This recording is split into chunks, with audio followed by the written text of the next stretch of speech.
pour cette présentation. Du coup, on va attaquer le point 1. Vous aurez donc 5 minutes chacun pour répondre. Et du coup, je vais demander à monsieur Loïc de Marguerite Garcia de prendre la parole.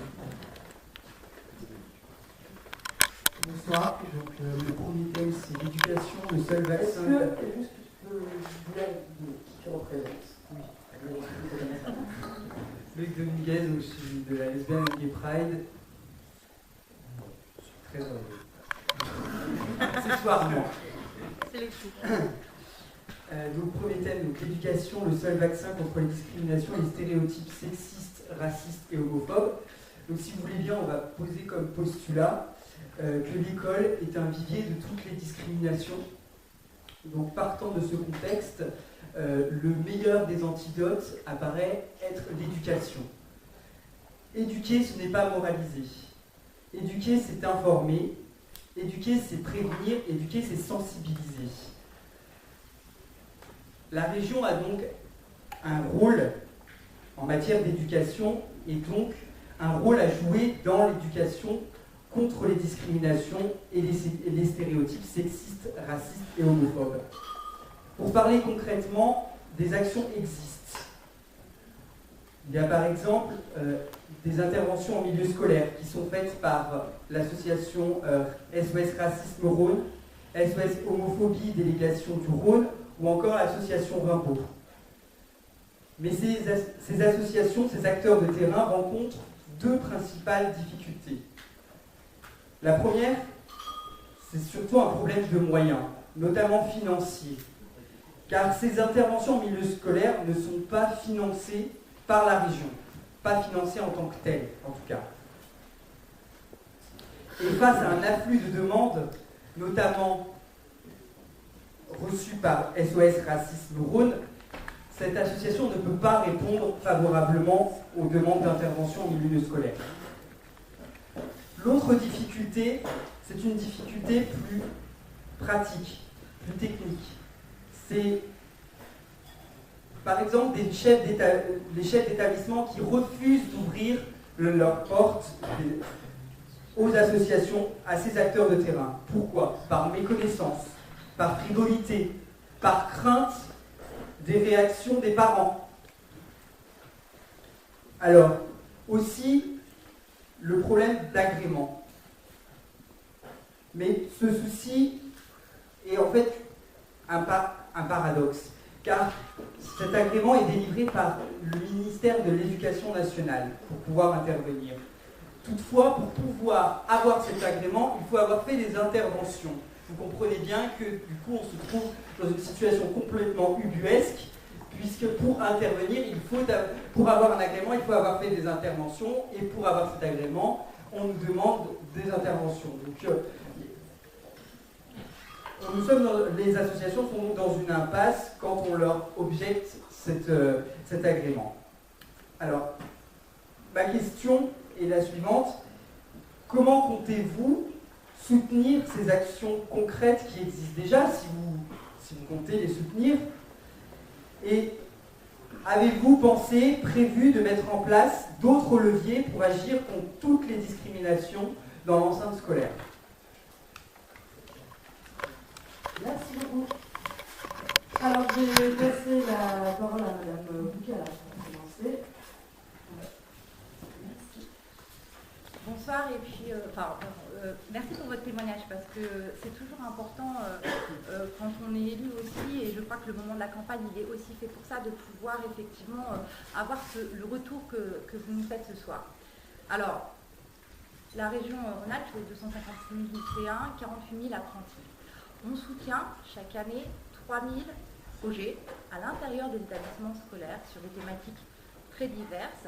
3 000 projets par an qui vont de l'économie sociale et solidaire jusqu'à la montagne, mais aussi sur ces projets de citoyenneté, aussi sur ces projets de lutte contre les discriminations.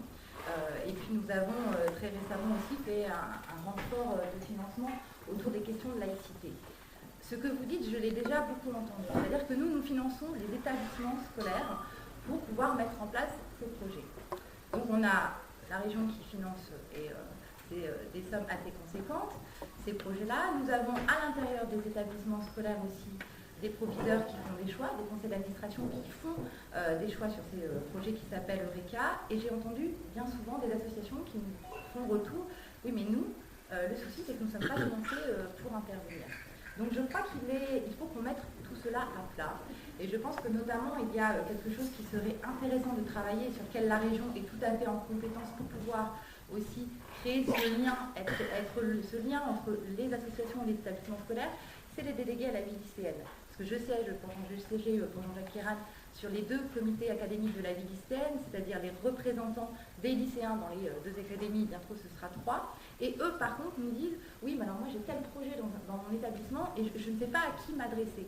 Donc en fait, on est là sur des acteurs qui sont pour la plupart volontaires, je parlais tout à l'heure des professeurs qui refusent qu'on a effectivement des exemples, mais avec des liens qui ne se font pas et effectivement des financements qui n'arrivent pas forcément au bon endroit. Donc moi je pense qu'effectivement sur l'ensemble de ces projets-là, c'est quelque chose qu'on va devoir remettre à plat. De toute façon avec l'Union, avec l'Auvergne, nous serons, c'est vraiment une des grandes questions de la région, c'est on devra mettre à plat aussi comment les choses se passent aujourd'hui en Auvergne, comment est-ce que ça se passe en Rhône-Alpes, et on pourra du coup, je pense, mieux travailler sur ces questions-là, notamment par le biais des DAVL. Bon, dans le cadre de ma délégation, j'ai financé le Printemps de la jupe et du respect, mis en place par l'association, par la LS. On est là autour d'une médiation par les pairs, c'est-à-dire les jeunes qui créent des outils pour d'autres jeunes autour des violences sexistes, autour des violences homophobes dans les établissements. On a eu des établissements effectivement où ça s'est mal passé. Il faut savoir quand même qu'un conseiller régional siège dans tous les établissements, enfin tous les lycées, il y a au moins aujourd'hui 2, mais auparavant c'était un conseiller régional. Les fois où nous avons eu des difficultés avec des proviseurs, on a eu aussi des proviseurs qui ont refusé suite au débat autour de la manif pour tous et puis des soi-disant théories de genre qui étaient enseignées aux élèves. Nous avons toujours essayé, à chaque fois que nous sommes interpellés, que ce soit par le planning familial, que ce soit par la LS, aujourd'hui dans le cas du passe contraception, c'est des choses que nous finançons effectivement, on a toujours essayé de débloquer les situations. Moi j'ai déjà eu des appels auprès du recteur de Grenoble pour lui dire qu'il était inadmissible qu'on empêche des lycéens d'avoir ce type d'intervention. Souvent, et je crois que c'est là notre rôle de politique, c'est rappeler quelle est la politique régionale. Notre politique régionale, elle est très volontariste dans ces domaines-là, et un proviseur n'a pas à empêcher des associations de pouvoir intervenir, des expositions de se faire, des jeunes de prendre la parole sur ces questions. Vous parliez des agréments. Alors là, effectivement, ça aussi, c'est quelque chose, je crois, aujourd'hui. Nous avons, avec l'ensemble des établissements de la région Rhône-Alpes, et nous ferons bien entendu avec la région Auvergne, signé des conventions tripartites. La région, le rectorat et l'établissement. Chacun s'engage sur des conventions d'objectifs et sur des financements. Je crois que là, ça ce sera aussi une des clés. Il faut dire que la région, quand elle finance les actions autour de l'environnement, c'est pour aller aussi que les établissements sollicitent aussi les associations, les associations du territoire où elles sont implantées. Quand la région finance des actions autour de la montagne, c'est aussi pour aller solliciter les associations qui sont autour de l'établissement et vraiment autour de la lutte contre le racisme, lutte contre l'homophobie. Ce sont des questions qui, à mon avis, rentreront dans les conventions tripartites. En tout cas, nous, on y sera très attentifs. Moi, je voulais parler aussi de tout ce que nous avons fait et tout ce que nous pouvons faire aussi en dehors des établissements scolaires. Souvent, les jeunes, on a 800 000 jeunes dans la région Rhône-Alpes entre 16 et 25 ans, ils ont des projets dans leur établissement et puis ils ont aussi beaucoup de projets à l'extérieur. C'est ce que nous soutenons notamment avec l'aide aux projets citoyens des jeunes.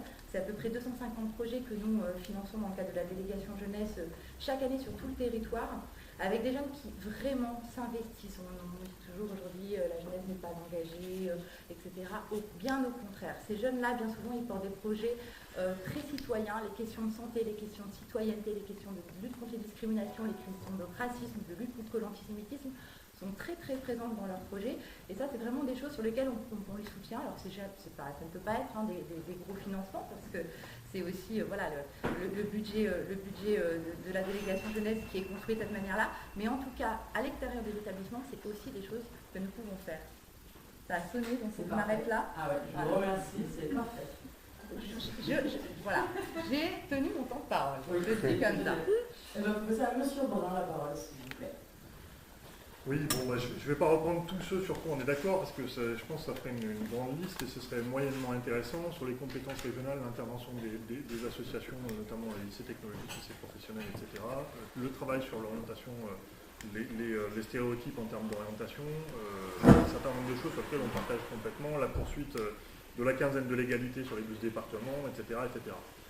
La question qu'on doit se poser, c'est quels sont les leviers supplémentaires dont on peut se doter. Dans les leviers supplémentaires sur lesquels on pourrait essayer de travailler, en tout cas c'est notre état d'esprit, on l'a dit, il y a effectivement des chefs d'établissement qui bloquent pour des raisons personnelles, techniques, etc., pour aussi des raisons de pression des parents d'élèves, pour un certain nombre de choses, c'est des forces sociales qui s'affrontent.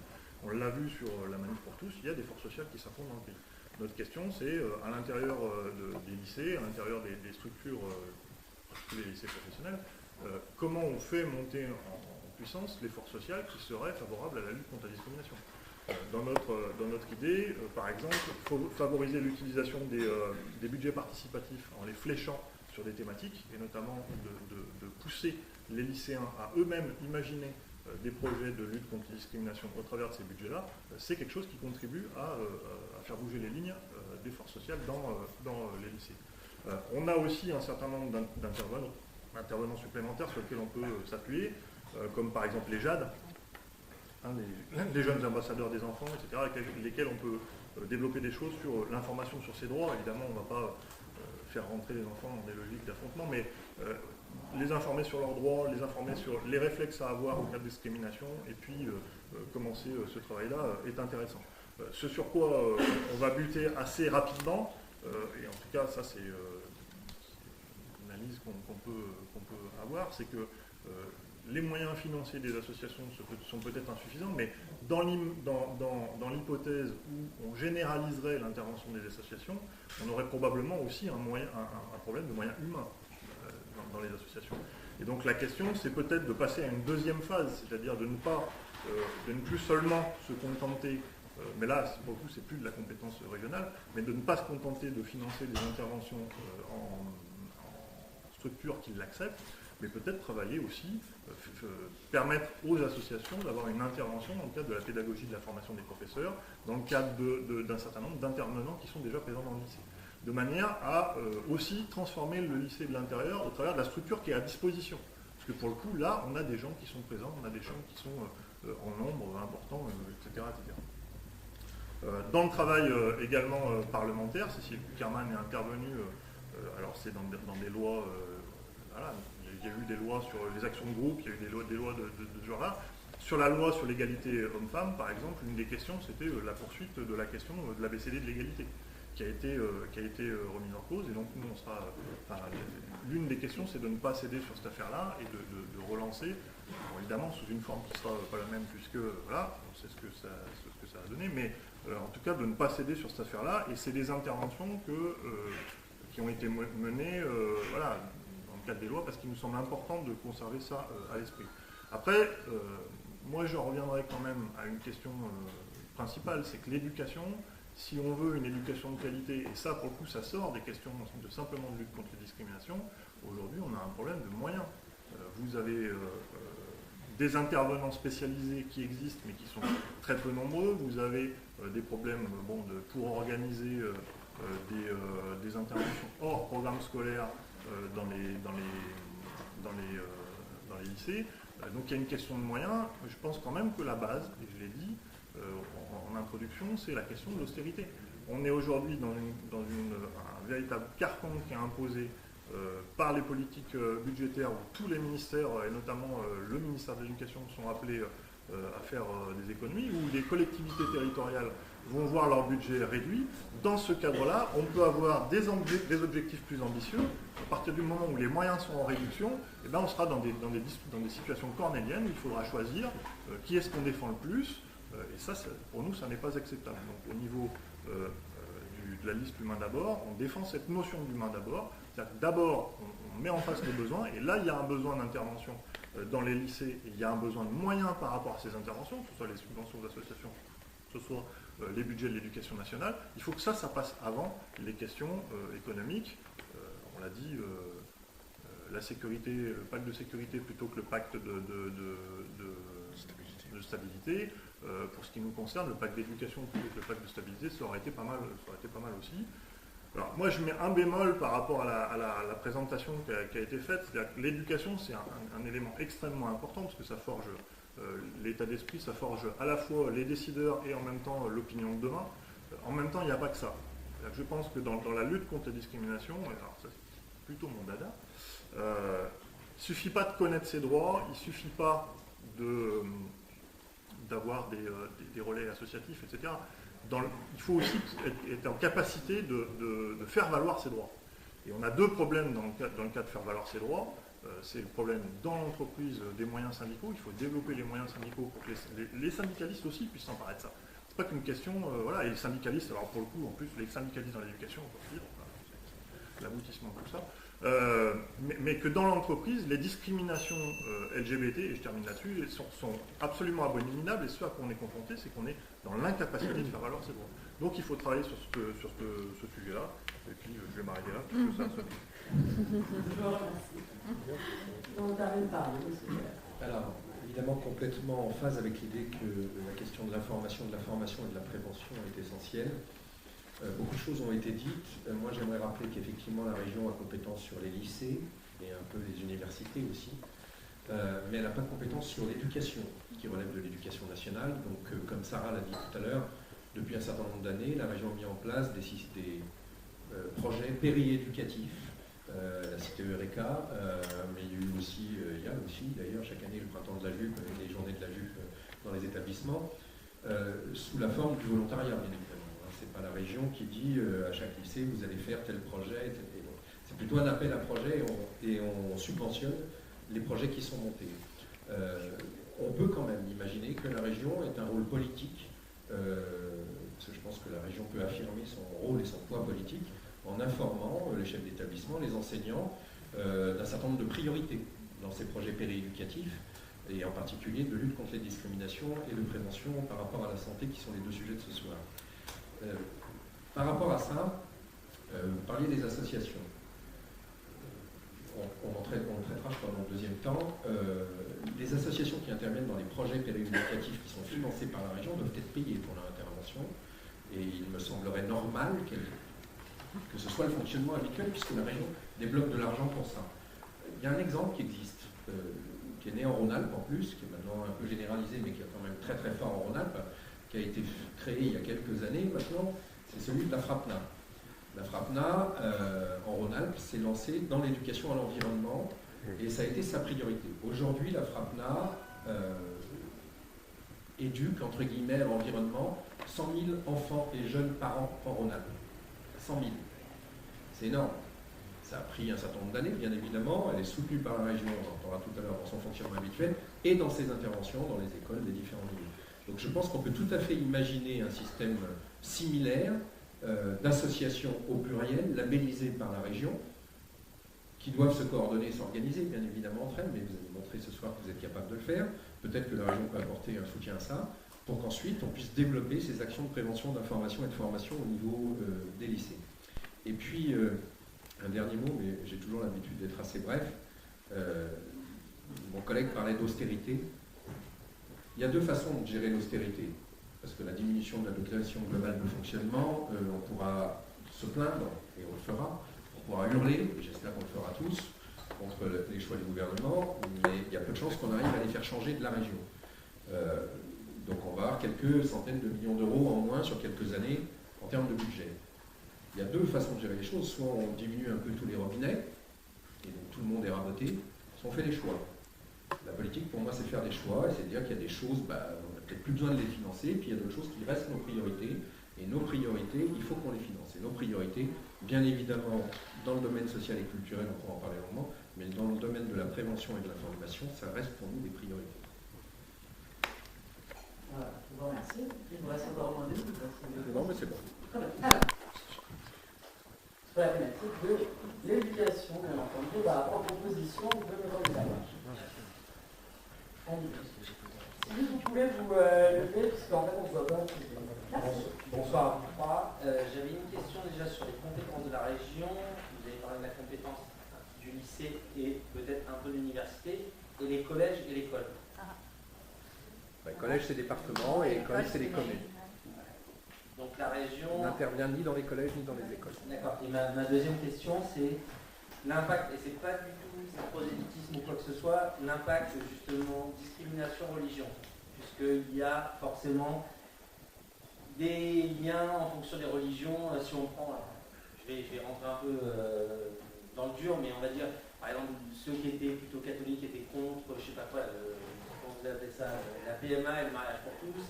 Et aujourd'hui, il y a un problème justement de la reconnaissance des, on va dire, de la je sais pas comment on appelle ça, et de certaines religions par rapport au droit d'avoir une sexualité propre, tout simplement. Il y a une sexualité qui est liée à la religion avec la procréation, etc. Et il y a d'autres sexualités qui a été gérée par le mariage pour tous. Donc moi, je voulais avoir un peu votre avis sur ces sujets-là.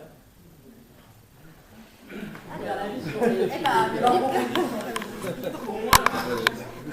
est parti. Dans la éducation, pour moi, c'est un vrai sujet. Dans le sens où quelqu'un qui a des convictions religieuses essaie de lui faire passer des messages alors que ses convictions, c'est pour ça que je posais ma question en amont sur l'école, c'est compliqué de les faire changer. Donc comment on peut gérer ça au niveau région? Alors, bon, au niveau région, franchement, j'en sais rien. Hein, mais moi, j'ai un peu de mal avec l'idée qu'une religion serait particulièrement discriminatoire ou pas. Je pense que toutes les religions ont une tendance très réactionnaire qui est très hostile au mariage pour tous. Elles l'ont montré dans les manifestations qu'il y avait une certaine unanimité sur le sujet. Hein. C'est parfois la réalité. Et puis il y a aussi beaucoup de gens dans toutes ces religions-là qui sont relativement tolérants. On a vu des associations LGBT plutôt d'obédience catholique, on a vu des imams homosexuels, on a vu, j'imagine, qu'il doit y avoir des structures juives aussi, je n'ai pas en tête, mais voilà. À peu près toutes les religions ont aussi des progressistes. Notre question à nous, c'est comment, on ne fait pas de la religion la question centrale dans la société, parce qu'à mon avis, ça n'est pas la question centrale de la société, et que par contre, sur la question de ceux qui croient, on favorise, on aide, on dialogue avec ceux qui sont progressistes dans ces religions-là. Puisque j'ai tendance à penser que malgré tout, c'est quand même une majorité des croyants. Alors, moi, je peux en parler tranquillement. Je ne suis pas croyant du tout en quoi que ce soit. Je suis athée convaincu, mais je pense quand même que, voilà, ne tombons pas dans le piège de une religion serait toute ceci ou toute cela, les autres pas.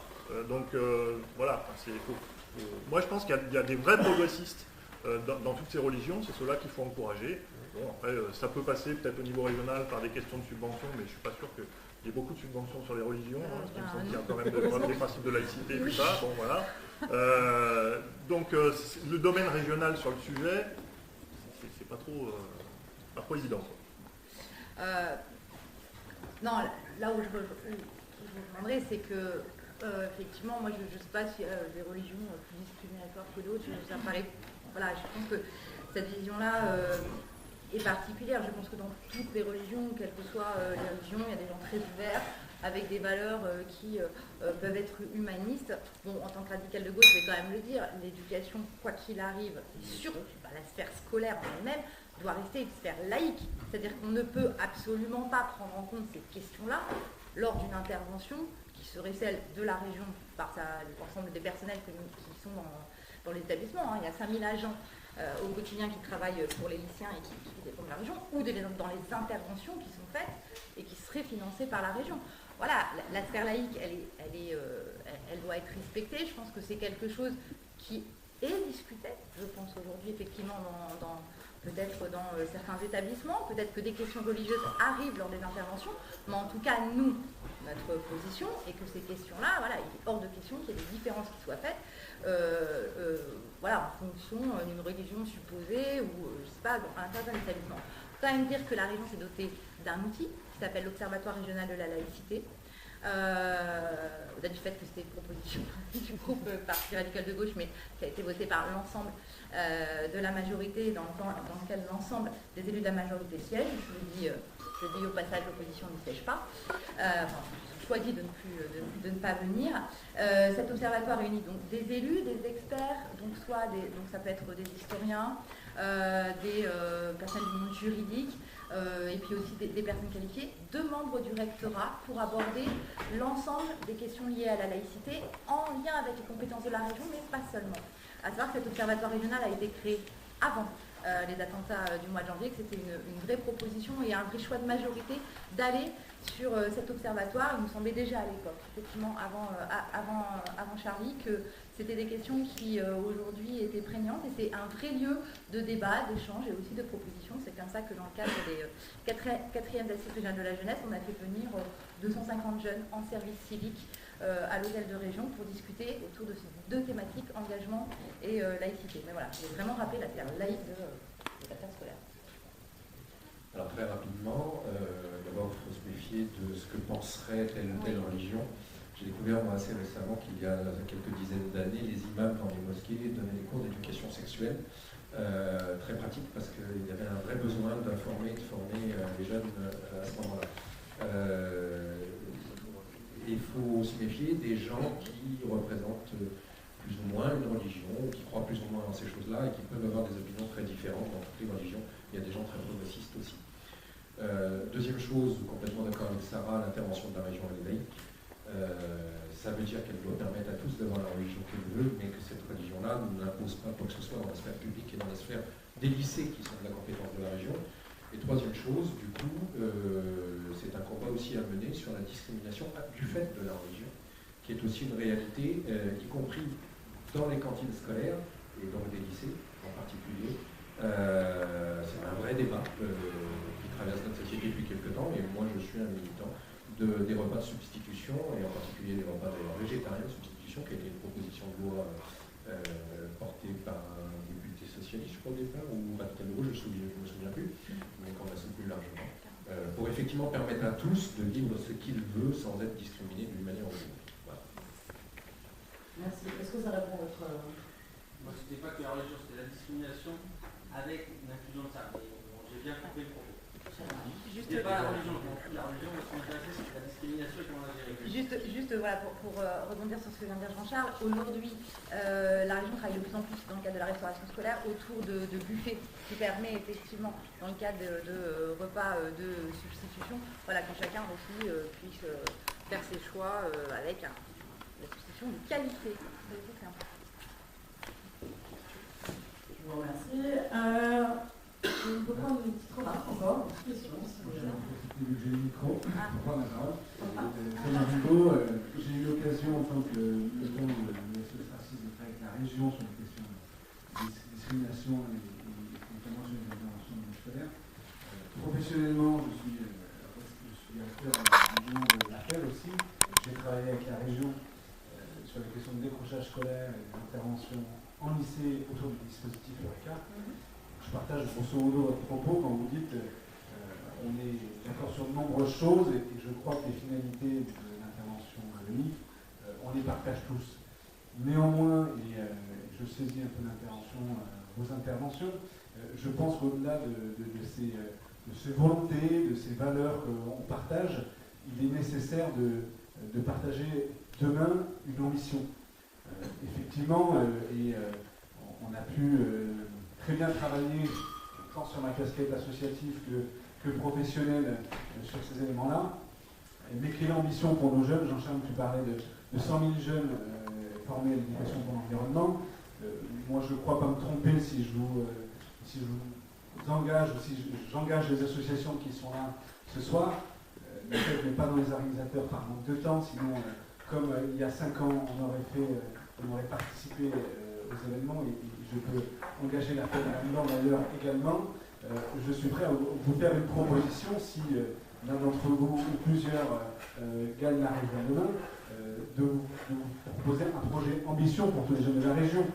Certes, Eureka est un élément, une démarche intéressante qui permet à tous les lycées, par des initiatives locales, de porter des choses. Moi, quand j'étais allé voir avec la FEV, grosso modo, s'ils choisissaient d'intervenir sur la question du décrochage scolaire avec nous, il fallait dire non à un projet citoyen porté par un enseignant, sachant que sur la ligne, parce qu'il y a plusieurs chapitres dans la cas, il y a la possibilité de faire 2 projets dans tout le lycée. Donc effectivement, c'est bien d'ambition que je voulais vous parler. Et si aujourd'hui, effectivement, dans l'association, on a des moyens limités pour intervenir et répondre à un nombre de besoins, on est prêt à travailler avec vous et on pourrait même faire collectivement sur cette étiquette de la lutte contre les discriminations pour intervenir globalement et massivement auprès des lycées avec Eureka ou autre chose. En tout cas, si on doit partager l'ambition de 100 000, mais j'ai cru avoir entendu 200 000 lycéens. 256 000 lycéens déjà. Voilà, 256 000 lycéens. Et nous, on est prêts à vous signer aujourd'hui pour former ces 250 000 lycéens tous ensemble, puisqu'on considère qu'aujourd'hui, vous avez face à vous des partenaires de l'éducation nationale, et c'est avec nous, on n'est pas les seuls bien entendu, que se fait aussi l'éducation de nos enfants. On a un rôle à jouer, et je pense qu'on est prêt à travailler avec vous à cette ambition. Complètement d'accord. Vous parlez des 100 000 jeunes et enfants formés par la FRAPNA, ça fait des années qu'on est à ce chiffre de 100 000 par an. Et la FRAPNA a plusieurs dizaines, alors je n'ai pas le nombre exact, de salariés pour faire ça. Ce ne sont pas que des bénévoles qui interviennent dans l'éducation et l'environnement, bien évidemment. Mais ça peut être un projet à long terme. Moi, je n'ai jamais vu que ne se faisait en un jour, et on monte les escaliers marche par marche. Ça ne sert à rien de vouloir sauter sur la dernière marche du premier coup, sinon en général on se casse la figure. Il y a un vrai souci spécifique peut-être à la thématique de la prévention et de la lutte contre les discriminations que vous défendez, qui est celui de convaincre les enseignants, parce qu'on ne peut pas leur imposer l'intérêt de cette prévention, de cette information et de cette formation, qui en plus prendra du temps et compliquera les choses, au-delà des aspects organisationnels et budgétaires. Je crois que si on voulait imposer et dire aux établissements d'enseignement, on a l'ambition, nous, régions, d'aller dans ce sens-là, et on vous demande de faire dans chaque lycée, etc., on aurait très vite une levée de bouclier. Je vais stigmatiser personne, mais on va dire des organisations de l'éducation nationale, qu'elles soient administratives, syndicales ou même individuelles. Je veux dire, c'est pas votre boulot, laissez-nous faire ce qu'on veut. On l'a déjà eu à plusieurs reprises sur d'autres sujets. Donc il faut y aller avec aussi beaucoup de pédagogie, dans une structure que je ne qualifierais pas de mammouth, mais qui a quand même un certain nombre de conservatisme. Et puis, dernier mot que je voulais dire, ah oui, tu as parlé de la question de la concurrence entre les projets Eureka par manque de budget. Ça, c'est un véritable enjeu. Alors, mon collègue en parlait tout à l'heure, derrière lequel il y a l'austérité, mais l'austérité qui est même arrivée avant les diminutions de dotation de fonctionnement de l'État. On s'est bagarré, on n'était pas tous d'accord dans la majorité, pour maintenir des financements plus élevés des projets Eureka, et y compris lors, je ne sais plus si c'est le dernier ou l'avant-dernier budget, parce que là les neurones commencent un peu à s'entrechoquer, donc ma mémoire est un peu fatiguée, puis les disques durs un peu plein, mais on s'est battu pour faire des amendements budgétaires, pour garder effectivement un niveau de financement des projets Eureka suffisamment élevé, et pour nous l'État suffisant, et ça c'est notre position personnelle sur notre liste à nous.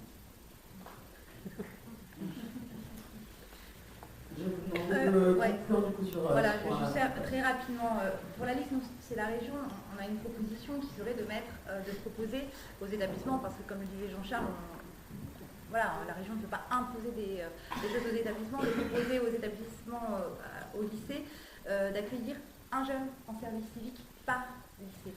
Je crois que là, c'est un des biais aussi pour pouvoir plus impliquer les jeunes dans la vie de leur lycée, et parce que c'est souvent le regard que nous avons, nous, les élus de la région, sur le fait que les lycéens sont souvent peu porteurs, notamment de ces fameux projets Eureka.